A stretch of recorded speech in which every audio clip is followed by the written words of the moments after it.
বাংলার বাড়ি প্রকল্পের দ্বিতীয় দফার কাজ ইতিমধ্যেই শুরু করে দেওয়া হয়েছে। যদি পিডব্লিউএল অর্থাৎ পার্মানেন্ট ওয়েটিং লিস্টে আপনার নাম থেকে থাকে তাহলে আজকের ভিডিওটি আপনার জন্য খুবই গুরুত্বপূর্ণ হতে চলেছে।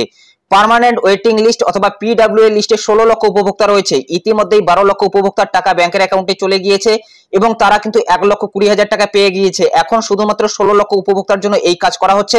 সুপার চেকিং এর কাজ ইতিমধ্যেই শুরু করে দেওয়া হয়েছে। কত তারিখের মধ্যে এই কাজ সম্পন্ন করা হবে, এরপর ফের আবারও একটা ফাইনাল লিস্ট প্রকাশ করা হবে। সেই লিস্টটা কত তারিখের মধ্যে প্রকাশ হবে সে বিষয়ে তথ্য চলে এসেছে। নবান্নের তরফ থেকে এসওপি জারি করা হয়েছে। 6 দফায় যাচাই করা হবে সেই 6টি দফা কি রয়েছে। সেই 6টি দফার মধ্যে ওসি তাছাড়াও বিডিও এসডিও কিন্তু আপনার বাড়িতে আসতে পারে। সে বিষয়ে সম্পূর্ণ নতুন তথ্য জানানো হয়েছে। নবান্নের তরফ থেকে কি তথ্য জানানো হয়েছে বিস্তারিত জানিয়ে দিচ্ছি। ভিডিওটি প্রথম থেকে শেষ পর্যন্ত কন্টিনিউ করুন। তো ভিডিওটি শুরু করার আগে ছোট্ট একটি রিকোয়েস্ট, ভিডিওটিতে একটি লাইক করে দিন। চ্যানেলে নতুন হলে চ্যানেলটি সাবস্ক্রাইব করে নিয়ে পাশে থাকা বেল আইকনটি প্রেস করে অল নোটিফিকেশনটি অন করে দিন। পিডব্লিউএল পার্মানেন্ট ওয়েটিং লিস্টে আপনার নাম আছে কিনা অবশ্যই ভিডিও শুরুতেই জানিয়ে দিন কমেন্ট বক্সে। প্রথমেই দেখুন বলা হয়েছে সোশ্যাল অডিট টিম 6 দফায় খতিয়ে দেখা, দফায় দফায় নজর বাংলার বাড়িতে। একাধিক স্তরে দফায় দফায় নজরদারি, তাতেও ছাড় নেই। সঙ্গে রয়েছে প্রযুক্তিগত পরীক্ষা। শেষ পর্যন্ত কাজ হচ্ছে কিনা খতিয়ে দেখবে একেবারে সোশ্যাল অডিট টিম। আবাস যোজনার টাকা সঠিক ব্যক্তির হাতে পৌঁছে যাওয়া থেকে বাড়ি তৈরির কাজ প্রতিটি পদক্ষেপে বজ্র আটুনি বেঁধে দিয়ে বাংলার বাড়ি গ্রামীণ দ্বিতীয় পর্যায়ের জন্য স্ট্যান্ডার্ড অপারেটিং প্রসিডিওর বা এসওপি জারি করলো নবান্ন। অর্থাৎ নবান্নের তরফ থেকে এসওপি জারি করা হয়েছে। একই সঙ্গে 30শে নভেম্বরের মধ্যে উপভোক্তাদের তালিকা চূড়ান্ত করে ফেলার নির্দেশ দেওয়া হয়েছে। অর্থাৎ 30শে নভেম্বরের মধ্যে পিডব্লিউএল লিস্টে যাদের নাম রয়েছে তাদেরও কিন্তু একটা ফাইনাল লিস্ট ঘোষণা করা হবে। রাজ্য সরকার ন্যূনতম সুবিধাযুক্ত পাকা বাড়ি তৈরি করে দেওয়ার জন্য বাড়ি পিছু 1,20,000 টাকা করে দেবে উপভোক্তাদের। কেন্দ্রীয় সরকার অর্থ না দেওয়ায় মুখ্যমন্ত্রী আগেই জানিয়েছিলেন রাজ্য সরকারি কোষাগার থেকেই গরিব মানুষদের বাড়ি তৈরি করে দেওয়া হবে। সেই মতো দ্বিতীয় পর্যায়ের কাজ শুরু হবে ডিসেম্বর থেকে। সেই টাকা যেন সঠিকভাবে কাজে লাগে এবং কিভাবে বাড়ি তৈরি হবে তা ধরে ধরে প্রতিটি ক্ষেত্রে নজর রাখা হবে বলে নবান্ন সূত্রে খবর। বুধবার পঞ্চায়েত দপ্তর যে এসওপি রাজ্যের জেলা শাসকদের পাঠিয়েছে তাতে কোনো ফাঁক রাখতে চায়নি প্রশাসন। 6 দফায় যাচাই করা হবে আবেদন থেকে বাড়ি তৈরির কাজ। প্রথমেই বাড়ি বাড়ি হাজির হয়ে সুপার চেকিং, তারপর ম্যান্ডেটরি ক্রস ভেরিফিকেশন। 15% বাড়ি খতিয়ে দেখবেন বিডিও জয়েন্ট বিডিওরা। সাব ডিভিশনাল অফিসাররা দেখবেন 5%, জেলা স্তরের অফিসারেরা 2%। স্বাধীনভাবে কাজ করা স্টেট মনিটরিং একাধিক টিম এবং আইসি ওসিরাও এর মধ্যে থেকে কয়েকটি বাড়ির তথ্য যাচাই করবেন। সমস্ত ক্রস ভেরিফিকেশন হবে মোবাইল অ্যাপের মাধ্যমে। আরও নিখুঁত করতে শেষে সোশ্যাল অডিট টিমের সদস্যরা সোশ্যাল অডিট করে তারপরই ছাড়পত্র দেবেন। এছাড়াও ব্যাংকের অ্যাকাউন্ট ভেরিফিকেশন, ইউডিআইএন ভেরিফিকেশন, মোবাইলে ওটিপির মাধ্যমে একাধিক ব্যবস্থাও থাকছে এর সঙ্গেই। সমস্ত দিক খতিয়ে দেখার পর যদি দেখা যায় প্রথমে সমীক্ষার সঙ্গে পরবর্তী তথ্য মিলছে না তাহলে ফের তথ্য ও ছবি যাচাই করে দেখা হবে। জেলা শাসক বিডিও এসডিও অফিসেও কমপ্লেন বক্সে অভিযোগ জানানো যাবে। টাইমলাইন বেঁধে দেওয়া হয়েছে এসওপিতেই। 1 নম্বরে বলা হয়েছে উপভোক্তা রিভেরিফিকেশন এবং সুপ্রিয়র চেকিং সেরে ফেলতে হবে 15 সেপ্টেম্বর থেকে 10 অক্টোবরের মধ্যে। অর্থাৎ ইতিমধ্যেই কিন্তু এই কাজ শুরু করে দেওয়া হয়েছে রিভেরিফিকেশন, যেটাকে সুপার চেকিং বলা হচ্ছে। যদি পিডব্লিউএল লিস্টে আপনার নাম রয়েছে সেক্ষেত্রে আপনাদের বাড়িতে কিন্তু আবারও সার্ভের জন্য আসা হচ্ছে এবং প্রত্যেকটা জেলাতেই এই কাজ শুরু করে দেওয়া হয়েছে এবং এখানে কিন্তু টাইমলাইনও দেওয়া রয়েছে যে কত তারিখের মধ্যে এই কাজটা সম্পন্ন করতে হবে। অর্থাৎ যাদের পিডব্লিউএল লিস্টে নাম রয়েছে তাদের কিন্তু এই কাজগুলো করা হচ্ছে। প্রথমেই রিভেরিফিকেশন এই কাজটা কিন্তু প্রত্যেক জেলায় শুরু করে দিয়েছে। তো আপনার বাড়িতে রিভেরিফিকেশনের জন্য এসেছে কিনা অবশ্যই কমেন্ট বক্সে জানিয়ে দেবেন। 2 নম্বরে বলা হচ্ছে ফিল্ড ভেরিফিকেশনের সময় কোনো মিসম্যাচ পাওয়া গেলে ফলো আপ অ্যাকশন নিতে হবে 15 অক্টোবরের মধ্যে। অর্থাৎ যদি কোনো ধরনের ভুল তথ্য দিয়ে থাকেন অথবা যদি কোনো ধরনের আপনাদের সমস্যা হয়ে থাকে, অর্থাৎ পিডব্লিউএল লিস্টে আপনার নাম রয়েছে আপনার তথ্যের মধ্যে কোথাও যদি সমস্যা হয়ে থাকে সেক্ষেত্রে সেটা কিন্তু 15 অক্টোবরের মধ্যে সমাধান করে দেবে।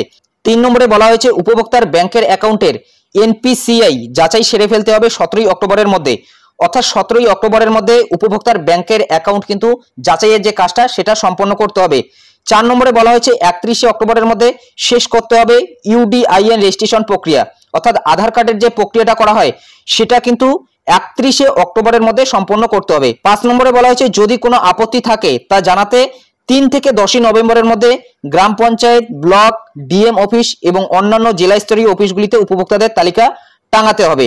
ধরুন আপনার পিডব্লিউএল লিস্টে নাম রয়েছে এবং আপনার যাচাই করার পর দেখা গেল যে আপনি অযোগ্য এবং আপনার নামটা ফাইনাল লিস্টে উঠলো না, অর্থাৎ আরেকটা কিন্তু লিস্ট প্রকাশ করা হবে যেটা গ্রাম পঞ্চায়েত অফিসে অথবা ব্লক অফিসে অথবা ডিএম অফিসে কিন্তু দেওয়া হবে। সেই লিস্টে যদি আপনার নাম না থাকে অর্থাৎ টাকা পাওয়ার লিস্টে যদি আপনার নাম না থাকে সেক্ষেত্রে সেটারও কিন্তু আপনি অভিযোগ জানাতে পারবেন। 3 তারিখ থেকে 10 তারিখের মধ্যে অর্থাৎ নভেম্বর মাসের। 6 নম্বরে বলা হয়েছে গ্রাম সভা বৈঠক করে তার রেজলিউশন ভিডিওদের কাছে পাঠাতে হবে 17ই নভেম্বরের মধ্যে, অর্থাৎ ফের কিন্তু গ্রাম সভা করা হবে। 7 নম্বরে বলা হয়েছে 21শে নভেম্বরের মধ্যে সেরে ফেলতে হবে ব্লক লেভেল কমিটির বৈঠক অথবা সুপারিশ। 8 নম্বরে বলা হয়েছে 26শে নভেম্বরের মধ্যে জেলা স্তরে শেষ করতে হবে অ্যাপিলেট কমিটির বৈঠক। 9 নম্বরে বলা হয়েছে 30শে নভেম্বরের মধ্যে যোগ্য উপভোক্তাদের রেজিস্ট্রেশন করে ব্লক থেকে অনুমোদন দিতে হবে, অর্থাৎ 30শে নভেম্বরের মধ্যেই কিন্তু সম্পূর্ণ কাজ করা হবে। অর্থাৎ 30শে নভেম্বরের মধ্যেই কারা টাকা পাবে, তাদের যা যা কাজ রয়েছে সবগুলো কিন্তু সম্পন্ন করা হবে এবং 30শে নভেম্বরের মধ্যেই যোগ্য উপভোক্তাদের রেজিস্ট্রেশন ব্লক অফিস থেকে অনুমোদন দেওয়া হবে। এরপরই কিন্তু ডিসেম্বর মাস থেকে আপনাদের ব্যাংকের অ্যাকাউন্টে টাকা আসবে। অর্থাৎ এই কাজগুলো কিন্তু 30শে নভেম্বরের মধ্যেই করা হবে। তো এখান থেকে কি বুঝলেন, আপনাদের বাড়িতে কিন্তু আবারও সার্ভের জন্য আসবে এবং সেখানে যদি আগের তথ্যের সাথে মিল না পায় সেক্ষেত্রে আপনি অযোগ্য বলে কিন্তু ঘোষিত হবেন। তো কোন কোন বিষয়গুলো দেখা হবে সে বিষয়ে কিন্তু আরেকটি প্রতিবেদন রয়েছে, সেটাতে আপনাদের দেখাচ্ছি সেখানে কি বলা হয়েছে। তো আপাতত কিন্তু এখানে এই কয়েকটি কথাই বলা হয়েছে। অর্থাৎ সুপার চেকিং এর কাজ 15ই সেপ্টেম্বর থেকে শুরু হয়েছে, যা চলবে 10ই অক্টোবরের মধ্যে। এরপর আপনাদের অ্যাকাউন্টের যে ভেরিফিকেশনের কাজ সেটা কিন্তু করা হবে। 31শে অক্টোবরের মধ্যে শেষ করতে হবে ইউডিআইএন রেজিস্ট্রেশন নম্বর, অর্থাৎ যে আধারের ভেরিফিকেশন সেটাও কিন্তু সম্পন্ন করতে হবে। সবগুলো কাজই কিন্তু 30শে নভেম্বরের আগেই করা হবে। অর্থাৎ এক কথায় পিডব্লিউ এর লিস্টে যাদের নাম রয়েছে তাদের কিন্তু ভেরিফিকেশনের কাজ ফের শুরু করে দেওয়া হয়েছে। দেখুন আরেকটি আপডেটে বলা হয়েছে সবাই ভাবছেন লক্ষ্মীর ভান্ডার, কিন্তু মমতা বন্দ্যোপাধ্যায় হয়তো ভাবছেন বাড়ি, এবং এও হয়তো মনে করছেন 26-এর ভোটে এটাই গেম চেঞ্জার হয়ে উঠতে পারে। অর্থাৎ খেলা ঘোরানোর খেলা শুরু হবে বাড়ির উঠোন থেকেই। 24 সালের ডিসেম্বর মাস থেকে বাংলায় 12 লক্ষ পরিবারকে বাড়ি বানানোর জন্য টাকা দেওয়া শুরু হয়েছিল। প্রথম কিস্তিতে 60,000 টাকা, তারপর আবার 60,000 টাকা। 26-এর ভোটের আগে এই ডিসেম্বরে ফের 16 লক্ষ পরিবারকে বাংলার বাড়ি বানানোর জন্য টাকা দেওয়া শুরু করবেন মমতা বন্দ্যোপাধ্যায়ের সরকার। বিশ্বকর্মা পুজোর তিথিতে মা ভৈব বলে তার প্রস্তুতি শুরু করে দিল নবান্ন, অর্থাৎ নবান্নের তরফ থেকে ইতিমধ্যেই এই 16 লক্ষ উপভোক্তার টাকা দেওয়ার কাজ কিন্তু শুরু করে দেওয়া হলো। পিডব্লিউ এর লিস্টে যাদের নাম রয়েছে তাদের ফের কিন্তু যাচাইয়ের কাজ শুরু করে দেওয়া হলো। 12 লক্ষের পর আরো 16 লক্ষ পরিবারকে বাড়ি বানানোর জন্য টাকা দেওয়ার কথা মমতা বন্দ্যোপাধ্যায় আগেই ঘোষণা করেছিলেন। সুতরাং ব্যাপারটা নতুন ঘোষণা নয়, নতুন হলো এর পাটিগণিতটা, যা বেশ ইন্টারেস্টিং। ভোটের ঠিক আগে বাংলায় 28 লক্ষ পরিবার বাড়ি বানানোর জন্য টাকা পাচ্ছেন। গড়ে পরিবার পিছু 4 জন সদস্য থাকলে হিসাব মতো উপভোক্তার সংখ্যা 1,12,00,000। বাংলার মোট জনসংখ্যার যা 10%-এরও বেশি, ভোটারের সংখ্যা হিসেবে 14% বা তার বেশি। অর্থাৎ ভোটের আগে মমতা বন্দ্যোপাধ্যায় একটা বিপুল উপভোক্তা শ্রেণী তৈরি করে ফেলছেন, যা একেবারে নতুন, ব্র্যান্ড নিউ। কারণ প্রধানমন্ত্রী আবাস যোজনার আওতায় এর আগে গ্রামে বাড়ি বানানোর জন্য টাকা দেওয়া হতো, তাতে 60% দিত কেন্দ্র, 40% রাজ্য। তবে রাজ্য 40% টাকা দিয়েও কোনো ক্রেডিট পেত না। বাড়ির বাইরে প্রধানমন্ত্রীর ছবি সেটে পিএম আবাস লেখা ছিল বাধ্যতামূলক, কিন্তু এ যাত্রায় 100% টাকাই দিচ্ছেন রাজ্য সরকার। সুতরাং গোটা কৃতিত্বই রাজ্যের। সবচেয়ে বড় কথা হলো মাত্র 2 বছরের মধ্যে রাজ্যে 28 লক্ষ পরিবারকে বাড়ি বানানোর টাকা দেওয়া বেনজির। সামাজিক ক্ষেত্রে 1 লক্ষে এত বড় বিনিয়োগ বাংলার প্রশাসনিক ইতিহাসে এর আগে ঘটেনি।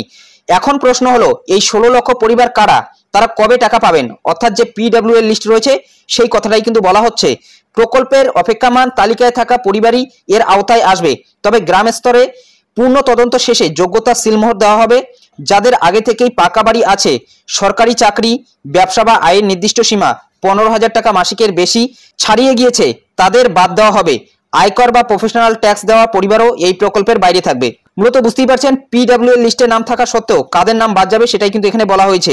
দেখুন এখানে কিন্তু আবারও আপনাদের জানিয়ে দিচ্ছি, যাদের পাকা বাড়ি ইতিমধ্যেই রয়েছে, সরকারি চাকরি রয়েছে, ব্যবসা বা আয়ের নির্দিষ্ট সীমা 15,000 টাকা মাসিকের বেশি ছাড়িয়ে গিয়েছে, তাদের বাদ দেওয়া হবে। আয়কর বা প্রফেশনাল ট্যাক্স দেওয়ার পরিবারকেও এই প্রকল্পের থেকে বাদ দেওয়া হবে। অর্থাৎ পিডব্লিউ এর লিস্টে যদি আপনাদের নাম থাকে এবং এগুলোর মধ্যে যদি আপনি পড়েন সেক্ষেত্রে আপনার নামটা কিন্তু বাদ যেতে পারে। এই প্রকল্পের যোগ্য প্রত্যেক সুবিধাভোগীকে 1,20,000 টাকা আর্থিক সহায়তা দেওয়া হবে। একটি কমপক্ষে 25 বর্গমিটার আয়তনের পাকা বাড়ি তৈরি করার জন্য অর্থের পুরো অংশ রাজ্য সরকার বহন করবে। পাশাপাশি শৌচাগার, বিদ্যুৎ, পানীয় জল সহ অন্যান্য প্রয়োজনীয় পরিষেবা বিভিন্ন সরকারি প্রকল্পের সঙ্গে সমন্বয় করে নিশ্চিত করা হবে। স্বচ্ছতা বজায় রাখতে বিশেষ ব্যবস্থাও নিচ্ছে নবান্ন। বাড়ি বাড়ি ঘুরে যাচাই করবে বিশেষ টিম, যেখানে ব্লক ও জেলা পর্যায়ের আধিকারিকরা থাকবেন। সব তথ্য মোবাইল অ্যাপের মাধ্যমে আপলোড করতে হবে। জিও ট্যাগ করা ছবি, ভিডিও রেকর্ডিং বাধ্যতামূলক। জেলা ও ব্লক অফিসে অভিযোগ বাক্স রাখা হবে। অভিযোগে নিষ্পত্তি হবে 5 কর্মদিবসের মধ্যে। সুবিধাভোগীদের তালিকা প্রকাশ্যে আনা হবে এবং জেলা ও গ্রাম পঞ্চায়েতের ওয়েবসাইটে আপলোড করা হবে। নির্দিষ্ট হারে ব্লক, মহকুমা ও জেলা স্তরে ক্রস চেকিং করা হবে। পাশাপাশি সামাজিক নিরীক্ষাও চালানো হবে। টাকা পাওয়ার ধাপ, জেলা প্রশাসকের অনুমোদনের পর সুবিধাভোগীর নাম চূড়ান্ত হবে। প্রথম কিস্তি হিসেবে 60,000 টাকা সরাসরি ব্যাংকের অ্যাকাউন্টে দেওয়া হবে। বাড়ির লিন্টেল লেভেল পর্যন্ত তৈরি হলে বাকি 60,000 টাকা দেওয়া হবে। প্রতিটি ধাপের ছবি ও নথি মোবাইল অ্যাপে আপলোড করতে হবে। মূলত বুঝতেই পারছেন ডিসেম্বর মাসে প্রথম 60,000 টাকা কিন্তু কিস্তি পাবেন। এরপর দ্বিতীয় কিস্তি 60,000 টাকা 2026 সালের মার্চ থেকে জুন মাসের মধ্যেই পাবেন। অর্থাৎ প্রথম কিস্তি 60,000 টাকা এই বছরের ডিসেম্বর মাসেই পেয়ে যাচ্ছেন এবং দ্বিতীয় কিস্তির টাকাটা 2026 সালের মার্চ থেকে জুন মাসের মধ্যে পাবেন। যখনই লিন্টেল পর্যন্ত কাজ সম্পন্ন হবে তারপরে কিন্তু সেই টাকাটি ছাড়া হবে। সময়সীমা দেখুন, অর্থাৎ এখানে কিন্তু ডেটগুলো দেওয়া রয়েছে। 15ই সেপ্টেম্বর থেকে 10ই অক্টোবর 2025 মধ্যে গ্রাম স্তরে ওয়েটিং লিস্ট পুনরায় যাচাই করা হবে। অর্থাৎ পিডব্লিউ লিস্টে যাদের নাম রয়েছে তাদের পুনরায় যাচাই করা হবে 15ই সেপ্টেম্বর থেকে 10ই অক্টোবরের মধ্যে। 3রা নভেম্বর থেকে 10ই নভেম্বরের মধ্যে প্রাথমিক তালিকা প্রকাশ করা হবে ও কারো কোনো আপত্তি থাকলে গ্রহণ করা হবে এবং 17ই নভেম্বরের মধ্যে গ্রাম সভাকে অনুমোদন দিতে হবে। অর্থাৎ 17ই নভেম্বরের মধ্যে গ্রাম সভা থেকে অনুমোদন দেওয়া হবে। 26শে নভেম্বরের মধ্যে জেলা পর্যায়ে অনুমোদন দেওয়া হবে এবং 30শে নভেম্বরের মধ্যে চূড়ান্ত তালিকা অনুযায়ী সুবিধাভোগীদের রেজিস্ট্রেশন সম্পন্ন হবে। অর্থাৎ 30শে নভেম্বরের মধ্যে সবগুলো কাজই কিন্তু করা হবে। অর্থাৎ ইতিমধ্যেই পিডব্লিউ এর লিস্টে যাদের নাম রয়েছে তাদের কিন্তু রিচেকিং অর্থাৎ পুনরায় কিন্তু যাচাইয়ের কাজ শুরু করে দেওয়া হয়েছে এবং যা 10ই অক্টোবরের মধ্যে সম্পন্ন করা হবে। পুজোর জন্য কয়েকদিন ছুটি থাকবে এবং তার আগেই কিন্তু এই কাজগুলো করা হচ্ছে এবং 10ই অক্টোবরের মধ্যে যাচাইয়ের যে কাজটা অথবা সুপার চেকিং এর যে কাজটা সেটা কিন্তু সম্পন্ন করা হবে 10ই অক্টোবরের মধ্যে। তো মূলত বুঝতেই পারছেন যাদের পিডব্লিউ এর লিস্টে নাম রয়েছে অর্থাৎ 16 লক্ষ যে উপভোক্তা রয়েছে তাদের কিন্তু টাকা দেওয়ার কাজ শুরু করে দেওয়া হয়েছে। অর্থাৎ এক কথায় তাদের কিন্তু আবারও রিচেকিং এর কাজ শুরু করে দেওয়া হয়েছে। এরপরই 30শে নভেম্বরের মধ্যে ফাইনাল লিস্ট কিন্তু প্রকাশ করা হবে এবং 30শে নভেম্বরের মধ্যে সমস্ত কাজ করে দেওয়া হবে। আপনাদের অ্যাকাউন্ট ভ্যালিডেশন থেকে শুরু করে আধার কার্ড ভ্যালিডেট সমস্ত কিছুই করা হবে 30শে নভেম্বরের মধ্যে। এরপর ডিসেম্বর মাস থেকেই প্রথম কিস্তি 60,000 টাকা আসবে এবং মুখ্যমন্ত্রী মমতা বন্দ্যোপাধ্যায় আগেই ঘোষণা করে দিয়েছিলেন যাদের পিডব্লিউ অর্থাৎ পার্মানেন্ট ওয়েটিং লিস্টে নাম রয়েছে 16 লক্ষ উপভোক্তা তাদের প্রথম কিস্তি 60,000 টাকাটা ডিসেম্বর মাস থেকেই দেওয়া হবে। পিডব্লিউ এর লিস্টে বর্তমানে রিচেকিং এর কাজ শুরু করে দেওয়া হয়েছে এবং 30শে নভেম্বরের মধ্যে এই কাজটা কিন্তু সম্পন্ন করতে হবে। অর্থাৎ রেজিস্ট্রেশন থেকে শুরু করে বাকি যে কাজগুলো সেটা 30শে নভেম্বরের মধ্যে হবে। তবে পিডব্লিউ এর লিস্টে কবে থেকে টাকা আসবে সে বিষয়ে কিন্তু এই আপডেটে বলা হয়েছে বাংলার বাড়ি 2 নভেম্বরে 16 লক্ষ যোগ্য উপভোক্তার রেজিস্ট্রেশন। ডিসেম্বর মাসে আরো 16 লক্ষ প্রান্তিক মানুষকে বাংলার বাড়ি প্রকল্পের প্রথম কিস্তির টাকা দিতে চলেছে মমতা বন্দ্যোপাধ্যায়ের সরকার। অর্থাৎ মূলত এখান থেকে বুঝতেই পারছেন পিডব্লিউ এর লিস্টে যে যাচাইয়ের কাজটা করা হচ্ছে তার প্রথম কিস্তি 60,000 টাকা ডিসেম্বর মাস থেকেই আসা শুরু করবে। ইতিমধ্যেই তালিকাভুক্ত উপভোক্তাদের ফের একবার করে যাচাই করে নেওয়ার কাজ শুরু করলো রাজ্য সরকার। এই মর্মে বিজ্ঞপ্তিও জারি করেছে রাজ্য পঞ্চায়েত দপ্তর। স্বচ্ছতা বজায় রাখতে মোট 6টি ধাপে করা হবে এই যাচাইয়ের কাজ। তবে সবথেকে গুরুত্বপূর্ণ বিষয় হলো নির্বাচিত উপভোক্তাদের নামের খসড়া তালিকা টাঙিয়ে দেওয়া হবে। 3 থেকে 10ই নভেম্বরের মধ্যে পঞ্চায়েত সহ জেলার সমস্ত গুরুত্বপূর্ণ অফিসে টাঙানো হবে এই তালিকা। তালিকা প্রকাশের পর আসা আপত্তি অনুযায়ী তা সংশোধন করে গ্রাম সভার মাধ্যমে পাশ করাবে জেলা প্রশাসন এবং চূড়ান্ত অনুমোদন দেবে এই প্রকল্পের জন্য গঠিত জেলা স্তরের কমিটি।